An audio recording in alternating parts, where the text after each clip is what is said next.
بسم الله الرحمن الرحیم. السلام علیکم ورحمت الله وبرکاته. دا وخت سحر نور راختلی دی. بیګا منګه د امین الحق بای او د امین الله بای چې د سوات باشندگان دي او طائف کې هغوی خپل مهنت مزدوري کوي. د هغوی سره بیګا زما شپه وه او دوی ماته وویل چې سحر به بنو ساعد ته به ځو.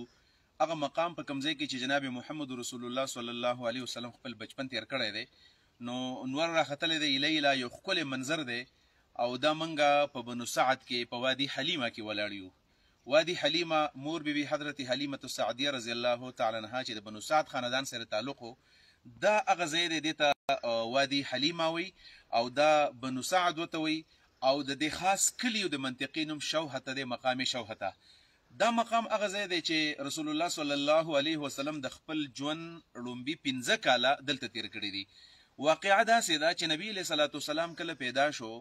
او د رسول الله صلی الله علیه وسلم کله ورځې وشولې، نو د هغې وخت دستور دا و چې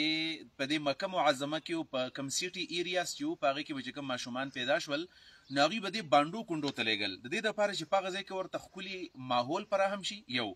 دویم نمبر دا چې د بانډو کونډو ابو هوا ډېره مزیداره دا ورته میلاو شي. دریم نمبر دا چې د هغه ځای غذا بالکل صفای، خوراک د هغې صفای، او بنیادي تر باندې کومه خبره چې زموږ تاریخ لیکلی دا او کومه چې د تاریخ حصه دغه دا ده چې دا هغه ځای کې یو صفا لینګویج او صحیح ژبه زده کړي.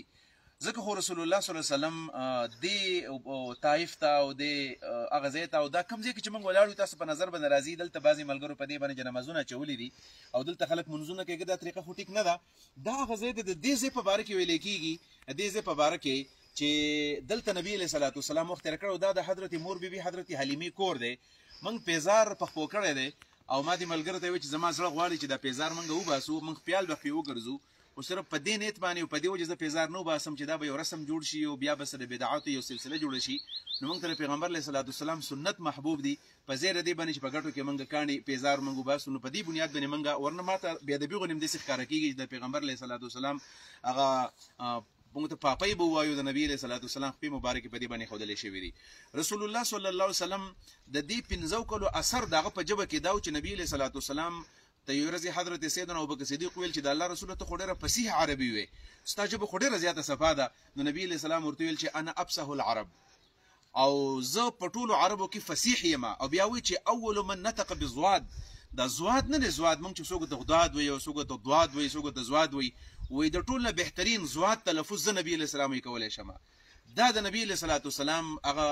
د دې بنو سعد د پاتې کېدو هغه آثار چې د هغه په ژوند کې او د هغه په ژبه مبارکه کې بیا باقي ده. او نبی علیه صلات وسلام فرمایي چې بید انی من قریش، زه قریشي یم، خو دومره دلته ما وخت تېره کړی دی. کله چې نبی علیه صلات وسلام د 2 کالو شو نبی علیه صلات وسلام، نو د 2 ورځو شو، د 2 ورځو په 8مه ورځ باندې په هغه وخت کې چونکې دا اوس هم تاسو کتی شئ په دې ځای کې ما ته صرف هغه ځای کې څه کورونه په نظر باندې راځي، دې ځای کې شاته یو څو کورونه راځي، انشاءالله زه به راخېږم، ما تاسو ته به ښیم. نور تاسو ګورئ د هغه ځای نه دا مزره روانه ده زړه، تقریبا د لرې ځای پورې دا تاسو په نظر باندې راځي. اوس د اوبو د نشوالي د وجې نه نشته دی، دا پسې قبرستان په نظر باندې راځي. بالکل هو که عالم ہے، هېڅ قسم داسې اواز مواز نشته دی، خاموشتیا ده. اوس څوک نه دی راغلي. د امین بای د وینا مطابق دا ده چې دا به اوس به خلک راځي، خو موږ وختي راغلي یو، موږ لا سهار چای ناشته هم لا نه ده کړې، وختي راغلي یو، شوق همدا و چې ورسېږو. په دې وجه باندې هغه زمانه کې به څه ماحول و، دا د غربت ځای و. د دې ځای زنانه به ښار ته تللې او په ښار کې به د کومو زنانو بچي به شي وو، دوی به راوړل په ایجار باندې، او دغې ښځو به دوی له پیسې ورکولې، 2 کاله 3 کاله به له ماشومان ساتل. نبی علیه صلات وسلام چونکې د حضرت عبدالمطلب نوسی دی، د عبدالله بچی دی او یتیم دی. نبی علیه السلام چې کله پیدا کېدو د هغه پلار د مخکې نه وفات شوی دی. نبی علیه صلات وسلام د مخکې نه یتیم پیدا دی، 6 کاله پسې مور هم بیا وفات شوې ده. بهر تقدیر نبی علیه صلات وسلام چې کله راغی بنو سعد ته، نو 2 ورځې شوي دي، په 8مه ورځ باندې عبدالمطلب په کور کې دی، ښځې راغلي دي مکه معظمه کې ګرځي راګرځي، دروازې وهي، وایي ماشومان راکړي چې موږ یې دله غټ کړو. کله چې مالداره ماشومانو، نو هغې له به خلکو زور کوو چې دا ماشوم ماته میلاو شي او زما پکې ښه تنخوا میلاو شي، ښه ایجار ماته میلاو شي. نبی علیه صلات وسلام چونکې د یتیم دی، دا چې کله پیدا شو، د حضرت مولانا صفی الرحمن مبارکپوري صاحب دا خبره لیکلې ده، نورو علماو لیکلې ده چې نبی علیه صلات وسلام ته څوک نه تیارېدل چې دا ځان سره ویسي، ځکه دا خو غریب دی، دله به د یتیم د پرورش پیسې به له څوک ورکوي. به هر تقدیر حضرت حلیمه وایي ګرځېدله چونکې دا په خپله وچه کلکه وه د دې بچي وو خو د دې په سینه کې پی نه و ډېره کمزورې وه نو خلکو به له خپل بچي هم نه ورکول چې دا غټ کې ځکه دې په سینه کې خو پی نشته دی په دې بنیاد نبي علیه صلات وسلام مالدارو ښځو وړو نو او دې ته مالداره ماشوم نه میلاوېدو نو دا حلیمه سعدیه راغله عبدالمطلب ته و چې دا نو سې مال راکړه زه به دله غټ کړم خیر دی که هر څنګه دی زه به یې غټ کړم زما به ګزاره کېږي نو عبدالمطلب ته تپوس وکړو چې ته څوک یې وایي هغې ورته وویل چې زه چې یمه زما انا حلیمه و انا من بني سعد زه حلیمه یم او زه د بنو سعد سره تعلق ساتم نو عبدالمطلب ویل چې دا خو ډېره ښه خبره ده بنو سعد کې سعادت دی او په حلیمه کې حلم دی زما په بچي کې به الله بدل سعادت ورکوي او زما دې کې به حلم او صبر او فکر راځي دې ته تفاول وایي دې ته نیکپالي وایي نیکپالي جایز ده بدپالي به سړی نه نیسي نیکپالي سړی بالکل نیوی شي دا جایز کار دی نبی علیه صلات وسلام روان شو دې روایتو دا خبره هم لیکلې ده چې کله رسول الله صلی الله علیه وسلم روان دی په کومه اوښه باندې چې دا حضرت حلیمه روانه ده د ډېره زیاته کمزورې وه او دا چې کله د دې بنو سعد نه تلل مکې ته والله اعلم په هغه وخت کې به لارې کمې وي خو معلومیږي دا چې معروفه لار همدا ښکاره کېږي کوم چې اوس لار ده او د هغې سره دا کومه لاندې لار ده ځکه چې مکه خو په دې سایډ باندې پرته ده په دې ځای باندې چې کله تللي دي نو دا اوښه د ټول نه شاته وه واپس چې کله راتلل واپسو نو وایي دا اوښه د ټول نه مخکې شوله او تیزه روانه شوله حضرت حلیمه وایي چې زه حیران وم چې په دې دوران کې زما په سینه کې پی هم راخوټ کېدل زه پوهېدم چې زما سینه کې پی دي او ویل ما ته یې ملګرو ویل چې حلیمې ستا دا اوښه خو مخکې داسې نه وه او ویل کله چې رالو تاسو ګورئ دې ځای کې دا موبایل کې دا نظام به یې دې ونو ته راوړی دې ونو ته ګورئ 1 2 3 4 5 دا شپږ وړې دا ونې دي دا زما خواته یو ورکوټه شانې ونه ده دې خو ګوره دا ونه ده چې په دې وخت کې حلیم به وایي چې دا صرف اوښان یې خوري اوښان یعنې ما ته په دې کې د بیزو داسې خوراک نه ښکاره کېږي چې په دې کې بیزې خوراک وکړي او زما بیزه وه او هغه چې کله کور ته راغله خوراک په وخت کې نه موسم داسې و چې په وخت کې خزان و خو چې کله موږ راغلو وایي زموږ د بیزه چې کله کور ته راغله وایي داسې ردې دا تن او دا غولانځه داسې ډکه شوې وه چې زه پوه شوم چې الله رب العالمین په دې ماشوم کې څه کمال اچولی دی او د هغې نه پس وایي بیا زموږ کور داسې د سعادت کور جوړ شو په بیزو کې پی رال په اوښانو کې پی رال زموږ کور داسې زموږ هغه ټول غربت ختم شو د دې ماشوم په برکت باندې دا هغه ځای دی چې د نبي علیه السلام د راتلو په وجه باندې چې اوس هم په لاره کې انټرنیټ سروس نه و یعنې دې زمانه کې خو نبي علیه صلات وسلام د راتلو د وجې نه دې کې برکت راغلی دی دا ځای د اسلامي انقلاب مرکز اصل کې دا دی دې ځای کې هغه انیشیټیو د دې ځای نه شوې ده د ابتدا د دې ځای نه شوې ده د دې ځای نه اسلامي انقلاب نور راختلی دی دا مبارک ځای دی او زمونږ دپاره سعادت همدا دی چې موږ نن په دې میدان باندې ولاړ یو کله چې رسول الله صلی الله علیه وسلم د حضرت حلیمې مور سره حدیث کېدی په هغه وخت کې د هغې لور د شیما ما خپلې بچی له د شیما نوم په دې بنیاد باندې ښودلی دی زما لور ده شیما وله ما په دې ښودلی دی چې دا د رسول الله صلی الله علیه وسلم خور د رضاعي او د نبي علیه صلات وسلام همزولې وه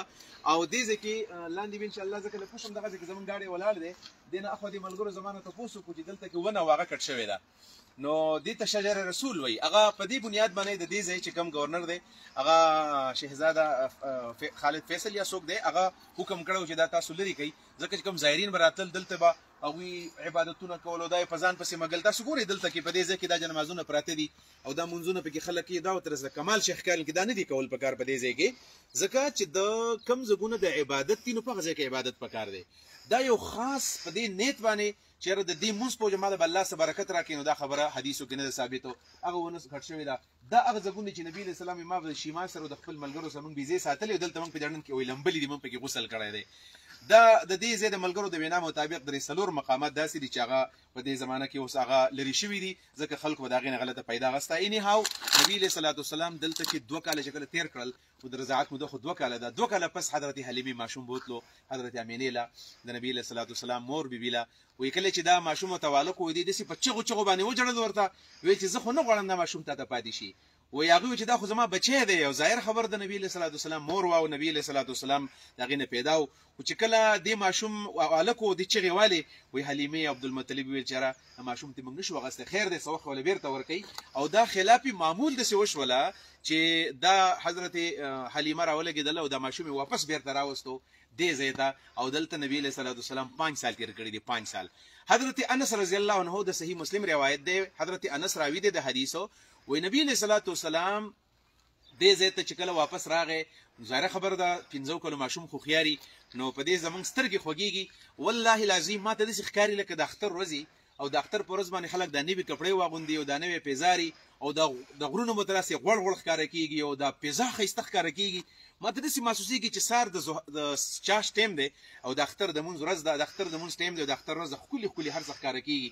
هغه علیشان مجبور د احد غر ته یو کلام ویلی و چې ای د احد غره تا لیدلی دی جانان، وایه که نه یاره څومره ښکلی دی جانان. نو زه وایم چې ای د بنو سعد غره تا لیدلی دی جانان، وایه که نه یاره څومره ښکلی دی جانان، چې نبي علیه صلات وسلام په دې باندې قدمونه ښودلي دي.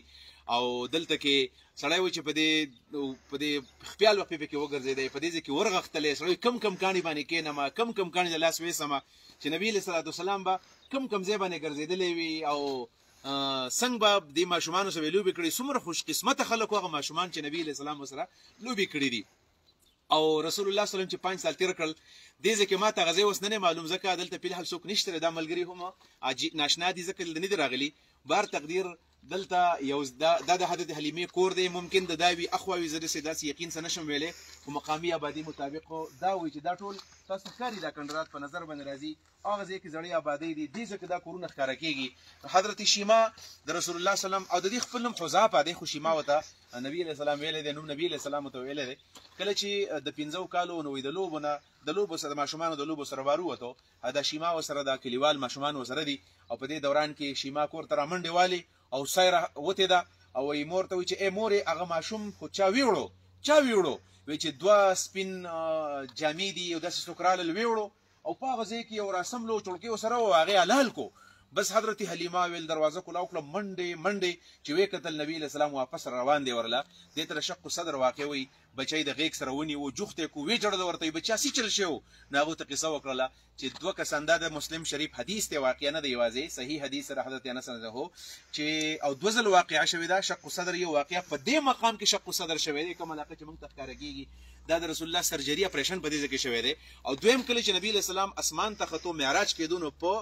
حرم کې دننه د نبی علیه السلام اپریشن شوی دی او دا زړه یې ولسیرلی دی. رسول الله صلی الله علیه وسلم چې ورته ویل چې زه 2 کسان ویوړم، هغه ځای کې چړکۍ راواغېستله، زه د دې ځای نه دا ځای کوم ځای کې چې د سینې هډوکی دی، د دې نوم د دې سورې د دې ځای پورې دا ماله کټ کو، او زما دا زړه یې کولاو کو، دی را وویستو، دی پاک کو، د دې نه څه غوښه ګزار کړله، ویې چې په تا باندې به شیطان تصرف نه راځي، او د هغې نه پسې ماله وګنډو. کله چې حضرت حلیمې وکتل په هغې کې ټیک ټاک هغه اثرات موجود ویرېدله، او د هغې نه پسې په خپله فیصله وکړله چې دا اوس واپس به ځمه او مور بیبي ته حواله کوم. دقه واقع ده چې نبي علیه السلام د دې ځای نه بیاتلی دی. ستاسو سره زه انشاءالله بره به ځو او د دې واقع به تاسو سره زه انشاءالله ویزت کوم.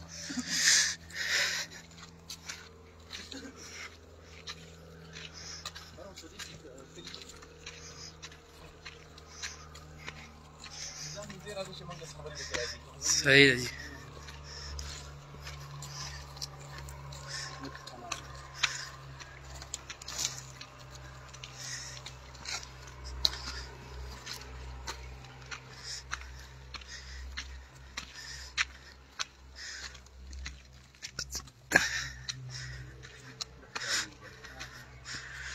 دا تاسو په نظر باندې راځي، دا مستقل آبادي ځای دی، دغه زموږ ګاډی ولاړ دی، ورسره دا معلومیږي ده چې دا کوم لاندې کوم ایریا ده، د نشیبي علاقه، دا هغه ځای دی چې دا مخامخ د انځر بوټی ښکاري که څه ښکاري، او بره پسې دا دې ځای خو مشهور دی چې انځر یې مشهور دي، انار یې مشهور دي، او دارنګې انګور یې مشهور دي. دې ځای کې هغه ډنګ داسې ښکاري چې نبي علیه صلات وسلام په دې کې لوبې کړلې، په دې کې بېزې نبي علیه صلات وسلام باقاعده هغه سره ولې دي. د دې سره کله چې په دې تلو کې به واقع بیانو، کله چې نبي علیه صلات وسلام داسې دور راغلی دی چې په دې طایف باندې بیا حمله شوې ده. کله چې مکه فتح شوله او نبي علیه صلات وسلام راغی دلته، او مکې د فتح نه وروستو نبي علیه السلام هنین باندې حمله کړې وه. هنین شوال میاشت وه، 8 کالو. کله چې هنین باندې حمله وشوه، د هنین کې 6000 قیدیان راغلي دي، 6000 24000 یو خان قبضه کړ نبي علیه السلام، 40000 بیزې وې، او 40 اوقیه چندي دا نبي علیه صلات وسلام ته په لاس راغلې وه. نو دا قیدیان چې وو، نو دا د دوی بنو حوازن، بنو سعد، دلته 3 غټې قبیلې دي، بنو سعد، بنو حوازن، بنو ثقیف. نو د هغې نه پس بیا څه خلک دلته طایف ته راوتښتېدل، او څه خلک اوتاس ته تللي وو. نبي علیه السلام دلته طایف ته هم راغلی دی، دلته جنګ ونه شو، خلک پټ شول، او څه خلک تللي اوتاس ته. په اوتاس کې باقاعده جنګ شوی دی، خو په جنګ کې باقاعده نبي علیه صلات وسلام ته غنیمت میلاو شوی دی. نو دې 6000 قیدیانو د دې چې راوهلو دپاره د دې څه وشول چې نبي علیه صلات وسلام د جعرانه چې ورته کوم ځای چې عمره خلک کوي دغه ځای کې نبی علیه السلام غنایم را جمع کړي دي او په دې کې د دې ځای نه یې وفد تللی دی بیا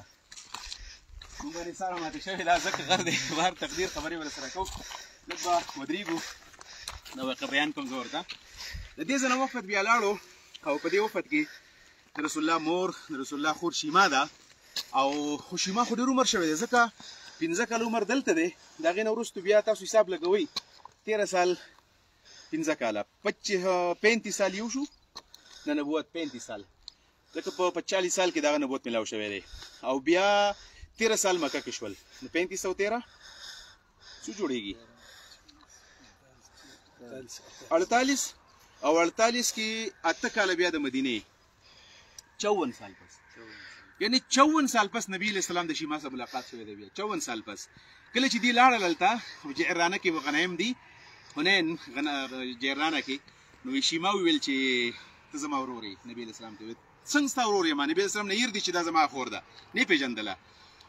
ویل چې ما او تا به په بنو سعد کې ګړې ساتلې ظاهر ده چې دا زګونه ښکاري هلته به ګړې بیزې ساتلي وي دا غرونه دي تاسو په نظر راځي او ویل په ډنډ کې هم لمبل لوبې به هم کولې نبي علیه السلام ورته وویل که ته زما خور شیما یې ما ستا په دې باندې چک لګولی و او په هغې باندې زما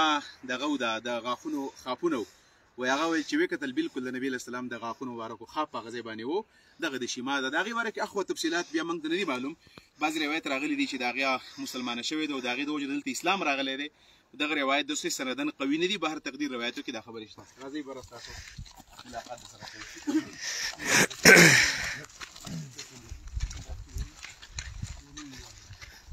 بس دلته کې نور څه شی نشته دا په دې بر ځای کې دغه یو کور دی دا څه شی دی که څه شته رهایش پکې شته رهایش پکې دغه کور دی او دغه کلی دی د دې کلي باره کې زما په خیال راونډ اباؤټ آی تھنک چې په دې کې داسې 20-30 کورونه به زیات بنئ 20 نه 30 پورې کورونه به نور په دې وادي حلیمه کې او په دې شوخته د کوم مقام دی په دې کې هیڅ قسم موږ ته څه په نظر نه راځي لرې ځای پورې تاسو ته غرونه دي لرې ځای پورې نبي علیه صلات وسلام د هغه د پرورش ځای و چې ستاسو سره ما څه معلومات شیر کړل کوم چې زما ذهن کې پراته و انشاءالله موږ واپس کیږو بالپره دې ملګرو ته به زه وایم قرن المنازل چې کوم ځای دی چې کوم ځای کې نبی علیه السلام بیا واپس دې علاقې ته دعوت راغلی دی دې بنو سعد ته نبی علیه السلام واپس طایف ته په دې نیت راغلی و کله چې د واقعه وشوله شعب ابي طالب او نبی علیه السلام ترونو تنګ کو و الدا مې رضی ماګان دي راځمه خو دې خلکو درې کسانو د عبدي علیل ابن کلال دغه خاندان یو حبیب دی یو مسعود دی یو عبدي علیل دی دې درې کسانو نبی علیه الصلوة والسلام څه وکړل هغه سړی خدای شته اوس بیانولی نه شي چې خوله باندې هغه الفاظ نه راځي جذبات د انسان داسې د احساساتو چې دې نبي علیه السلام بېنوا ولېږو زید ابن حارثه ورسره کم ځای دی نو بالفرض دوی ته معلوم نو کوشش کو په هغه ځای کې ستاسو سره بیا زه ویډیو شیر کوم انشاءالله دی 25-30 منټ کې دننه ستاسو معلومات شیر کوم جزاکم الله